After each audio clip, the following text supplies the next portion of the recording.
Hey folks, welcome to a Sunday night edition of Free Press Sports with Carlos and Shawn, all the way from Inglewood, California, not Los Angeles, California, not Beverly Hills, not Malibu, not where your state, Rancho Cucamonga. where I was born in Palm Springs and grew up. Okay. We are in Inglewood. We're across the parking lot from the Great Western Forum, where the Lakers played, where Jerry Buss ran Showtime, Magic Johnson.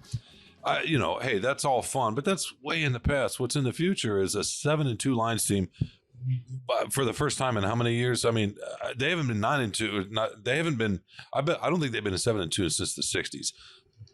Don't hold me on that completely, but it's been a long. Maybe the 50s. Who knows? Yeah, it's been a long time. Right. I don't want to throw a year out there, but anyway, they win, kick a field goal as the time expired, win 41-38 over the Los Angeles Chargers. Where do you want to begin, Carlos? Because this was a game, and by the way, they won a shootout for the first time in the Dan Campbell era. Yeah, I think that what was interesting about this game, or indicative, or whatever, emblematic, was defensively they did not play well. That's one thing that I was disappointed in. I thought they would put together a better effort, and it looked like that was going to be the way the game was going to shape up. 17-3 in the second quarter, and then the Chargers come back. You were disappointed? I was disappointed in the defense. They hurt you? Yeah, they did. It was sad. I mean, Aaron Glenn owes me an apology, frankly, and a box of Kleenex. Yeah, maybe. And they scored. They scored touchdowns on 5 straight possessions. They were just unstoppable. And this is a good Chargers offense for sure. It's not bad, but I mean, from what we've seen from them, right, it looked like they maybe turned a corner. So then it had to turn into a shootout. And what the Lions showed is that they can win games like this, that we had, like you said, we haven't seen this before. So that's the encouraging part, is that, okay, maybe if the defense isn't going to show up, then the offense has enough potency to go out there and win a high scoring game. That's good, except that in the playoffs, you're going to face some pretty good offenses. You're probably not going to live this way, all the time and be successful just winning shootout after shootout. I don't think the team was really built that way, but it was a lot closer, and I think this game really needed to be. No, you don't generally see 41-38 games in the playoffs. Sometimes you do. I mean, I think some of those Patriots teams in the later years won games that way, right? They were solid defensively. I'm thinking of the Patriots and the Chiefs. So it can. I mean, it is. You are going to occasionally, you're going to find a quarterback. Look, Justin Herbert's one of the best quarterbacks in the league, right?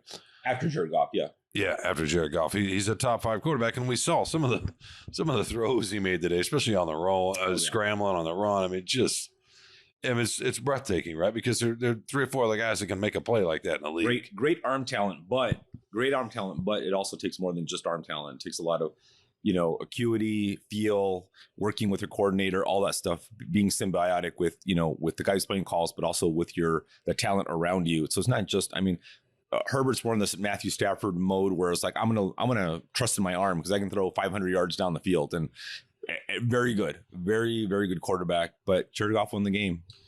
He did. And by the way, I was just going to say, sometimes you get a quarterback like Herbert at that talent level with a receiver as good as Keenan Allen, and they kind of get this connection. They get rolling. They're at home. I know there are a lot of Lions fans here today, so it's not the normal home advantage, but it is a home field advantage since you're still in somebody else's turf. You're 3 hours. It's a 3-hour time difference. You're in the Pacific time zone. It's hard to come out to the West Coast and win, just like it's not as easy to go to the East Coast for West Coast teams, although San Francisco walloped Jacksonville this morning. But so there's some things going against you a little bit. They're on a roll. Your point about 5 straight possessions. You get the quarterback, receiver, symbiotic thing going, and it's hard to stop that. So what do? They answered it. Every time San Diego. Every time Los Angeles tied it, they never could take the lead, right? The Lions responded. And some of those times they were giving up touchdowns, Carlos, with pass interference, right? They nullified a intentional grounding with a personal foul on the quarter, roughing the passer on the quarterback. There were some demoralizing plays that happened where you could really kind of hang your head, and they did not. They just calmly came back on the field and worked their way down the field. Yeah, and as you could see, the Padres, when the Lions went ahead, I think for the second to last, when their last touchdown that they scored before the Padres came back, I'm just going to call them Padres, but and tied it. You could see, or maybe it was in the last possession, but you could see the Chargers defense. There was a guy, he was he'd fallen down. He's kind of just sitting there like a little kid on his butt and kind of had his head hung. And I think the Chargers are not as good of a team as the Lions. Their head coach, Brandon Staley's been on the hot seat almost the whole season. And they know that, beating a team like the Lions, even if they are at home and after a big Monday night win against the Jets in New York, this would have been huge. This team is more, the Chargers are more desperate for a win than the Lions are. The Lions are a very good team. This is the kind of game that you expect to win. But if you don't win it, it's like, well, it's not good, but it's hard to, like you said, everything, the travel, the Chargers are okay. They're at home, all these different things. And they have a very good offense. So, but the Chargers, you could just see it. And we've seen this from the Lions in the years past. We're like, oh, they just got a little bit of momentum and they came so close and they lost. And that was that player hanging his head. And the Lions didn't have that vibe about them. They were like, okay, we're in a shootout. The defense is struggling, but let's just keep going. And you never saw that kind of hangdog look from them. I think that's the difference of these two teams. But winning games like this, and that big play, the call on 4th and 2 right at the end of the game, that was huge. What did you think about that call? Well, I thought that was the smart call and the only call, right? I mean, there's a minute and 47 seconds left, I want to say, and they're down close to the red zone, right? And I can't remember exactly. It's about minute 47 left or so. And it's 4th down. It's 4th and 2. And I was trying to remember exactly what they were on, what yard line they were on. But in any case, I don't think Los Angeles had San Antonio. Did you see San Antonio? I don't think Los Angeles had any timeouts left. But still, a minute 47 is plenty of time. Maybe a few seconds less than that would have gotten the ball back, but it's plenty of time to go down and do. I mean, they just scored 5 straight times or whatever. So Dan Campbell, to me, made the only move he could. He watched the game like everybody else did. He saw what was happening and which unit, showed up out here in California, and he put it in their hands. And yes, that was a gamble, but he needed 2 yards basically to win the game, and he got it. And plus it shows faith, and it shows that he understands the team week to week. Maybe some weeks the defense is going to be playing better and the offense is going to be scuffling a little bit, and he'll go with them and he'll make a decision based on that. He seems to be adaptive in that way, right? There's no set protocol with him. You never know what, because some weeks he's going to just be happy to punt it. Mm-hmm. Other weeks he's not. Yeah, he's not shackled by some kind of weird, I always do with this a certain thing a certain way. He does adapt. He has a good feel. He has good intuition for what's happening in the game, what's happening with his players. And that's what's encouraging. And you hear that from the players, from Amon-Ra St. Brown, we heard that. And from Jared Goff, it means a lot. It's not just this game, but we go for it a lot on 4th down. And they want to prove him right. He said, Amon-Ra St. Brown said, we want to prove him right, and they have a lot of times. That's why they go for it on 4th down so often. Of course, a lot of that's Ben Johnson's play calling helps a lot, but the execution of it for sure with all these players, with St. Brown and Goff and so forth. And the run game today was really impressive with Montgomery coming back after missing 2 games and Jahmyr Gibbs with a couple of touchdowns. And it's just that there's nothing to be concerned about with that offense, but it's just the defense. You do more or less have to have a holistic effort. This offense is really good. They were healthy today for the first time since probably the whole season, right? If you want to include the offensive line. Offensive line, absolutely. The offensive line was a huge part of it. They were blocking where Jared Goff said he never got touched. He never got knocked down. I don't think there was a quarterback hit registered. He certainly wasn't sacked. So he had a lot of time. That always helps. So that's something that's very encouraging. I wonder what Dan Campbell's going to say about the defense after he watches the tape. He said he was going to melt in his seat on the plane on the way home. It's a tough coming out here. Probably tougher on the coaches sometimes. They have a lot of time to think, but he doesn't like to look at the game film right after the game because he's emotional. He's going to wait till the next day probably. But it'll be interesting what he says on Monday about the defensive effort, something about the offense too. But the offense was just so good.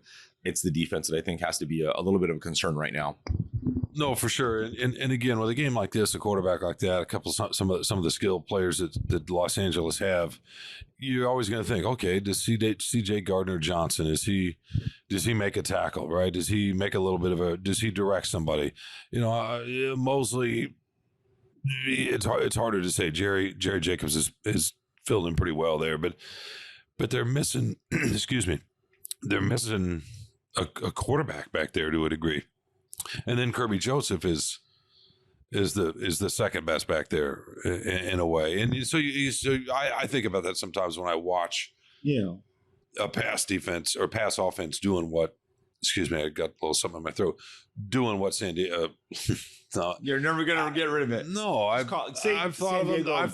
I go back to Don Coryell and Dan Fouts, and I mean they've been to San Diego Chargers. Your life too. I mean, no, for sure. I call them San Diego for many times. Yeah, yes. for most of our lives, but no, I think about, so there's that, and they couldn't quite get to Herbert. Herbert has really sneaky. I don't want to say sneaky because that's a.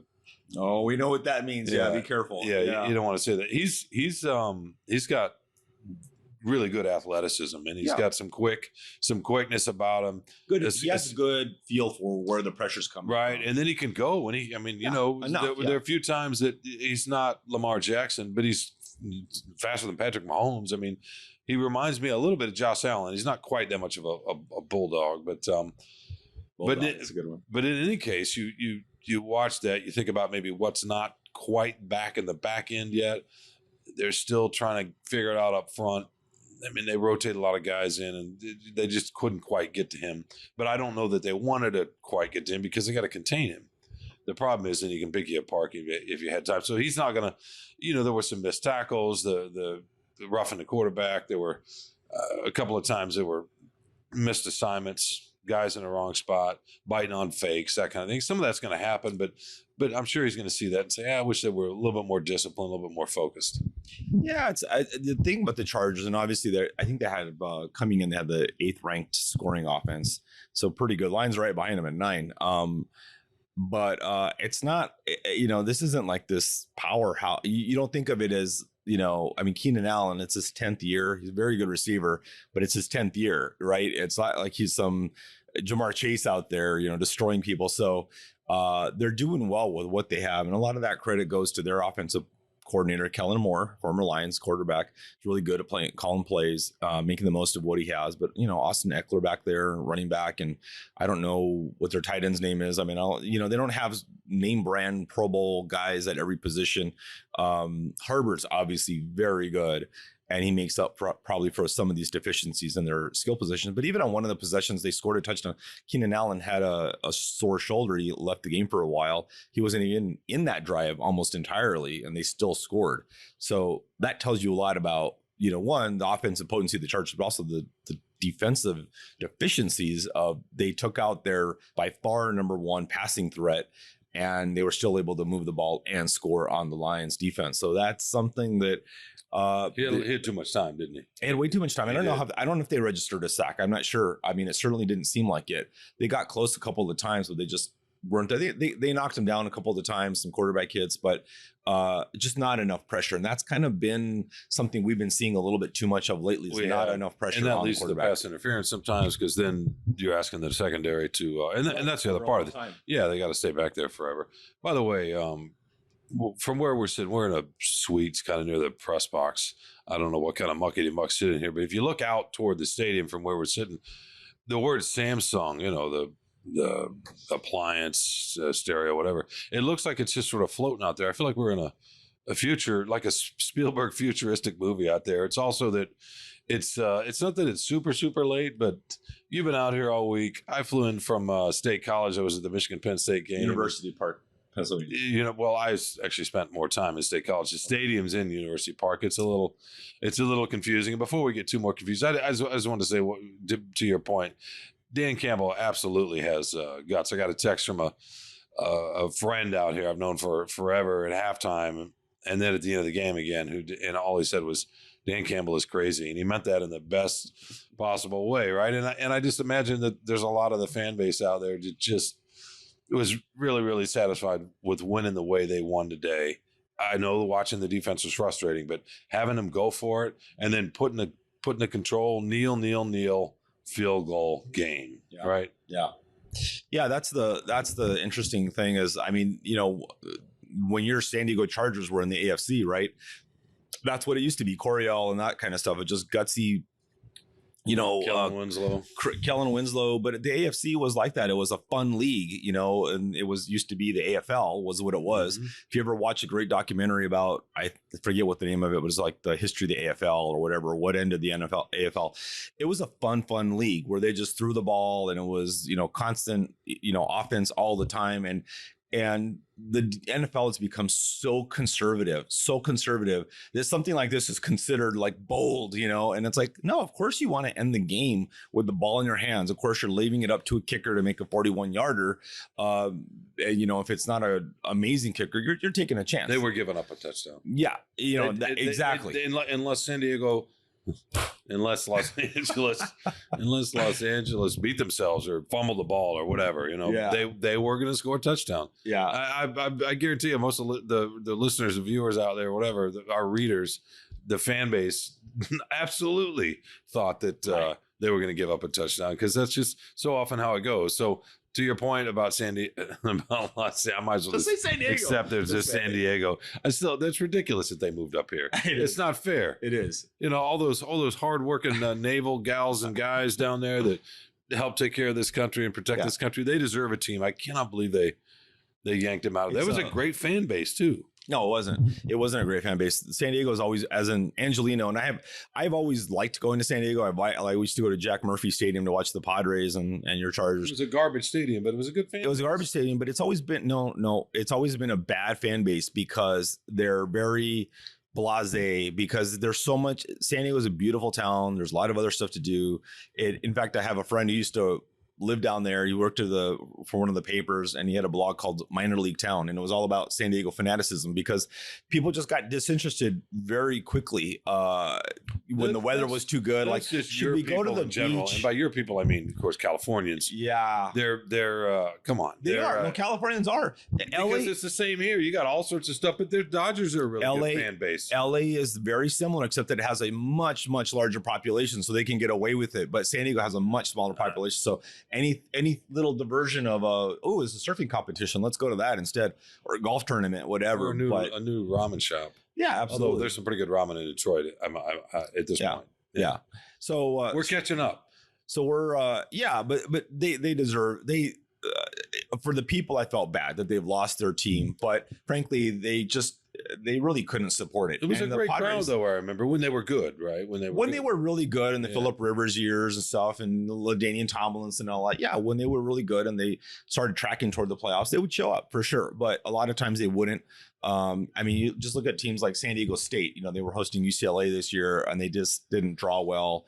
It's just been hard to always keep momentum going in that sports town. So I definitely feel bad for them. But also San Diego is also a very transient town like LA is. And part of it is because of the military, right? They come and go, but it's nice that they did get some support though. It wasn't a sellout, but it was a decent crowd. But the Lions the Lions fan base almost helped make it a sellout, right? Yeah. The way they're traveling. And Jared Goff said this again today. He said, and he said this, I want to say in Tampa. He maybe even said this first in Kansas City, because that's what that happened on the season openers, where everybody first noticed how much Honolulu blue and white and silver was in the crowd. Not that there's Honolulu white and silver, but Honolulu blue and silver. You're really too tired. Yeah, we do need to wrap this up. But no, but he said he's never seen anything like it, and it's rare. It's rare in the NFL. And he's never, Yeah, so Rams fans, he didn't see it from Rams fans even during the Super Bowl, because Rams fans are like, "Oh, should we go to Minnesota? No, we're not going to Minnesota. We're staying here and going to the new Nobu that opened or whatever in Malibu." That's what they're doing. Yeah, no. So anyway, the fan base showed up again. The team showed up in the end. Actually, the offense showed up the whole game. Gutsy calls, gutsy plays. The play to Brock Wright on the touchdown before, that was on 4th and 1. I want to say that was down the 25-yard line somewhere. I think it was a 25-yard touchdown. You'd think he fakes the handoff. The defensive line kind of digs in. They throw over the top. Just there's a lot of really good stuff. A lot of really clever stuff. Amon-Ra St. Brown with 56 yards. It's a career high. Maybe 154. Sorry about that. Carlos is right. I'm vading here, but 4th straight game over 100 yards, 6 out of 7. As Jared Goff said, he's a stud, and a Brad Holmes poster boy for for finding a guy, Absolutely. a great One of the great finds in the draft ever, maybe, but as it's for the Lions, we're gonna see for the Lions, but we're gonna see. I mean, as it plays out, this guy's gonna make Pro Bowl after Pro Bowl if he stays healthy. But more importantly, they go to 7-2, stay atop the division, and keep pace with the Vikings who beat the Saints, right? Who beat the Saints, and they're coming hard. They're not. People got to be a little bit concerned about that right now. So it was actually a more important win than really you would think going into this game. So if they keep pace, it's going to be an interesting end of the season as we enter the second half of the season. Yeah, no, I think the whole newsroom is going to be in Minnesota on New Year's Eve, Christmas Eve. Yeah, I won't be there, but let me know how it goes. Yeah, no, I gotta wait for Santa. Well, it's a Delta hub, so we should be able to get back. You know what I mean? Well, it's really expensive flights for some reason. So well, hub to hub often is. You in first class is what it's. That's never the case. No, look at you. You're the one with the Rolex on, or the Rolex look-alike, or whatever it is. I don't. Who knows what that is? All right. I think we've fallen off the rails a while ago. It's good to see you, bud. You too. It's always fun covering a game, especially on the road with you. We will be back with our regular edition of Free Press Sports with Carlos and Shawn. We'll probably Thursday. We'll be back Thursday. Hopefully with a little more clear head, at least for me. Carlos is always clear headed.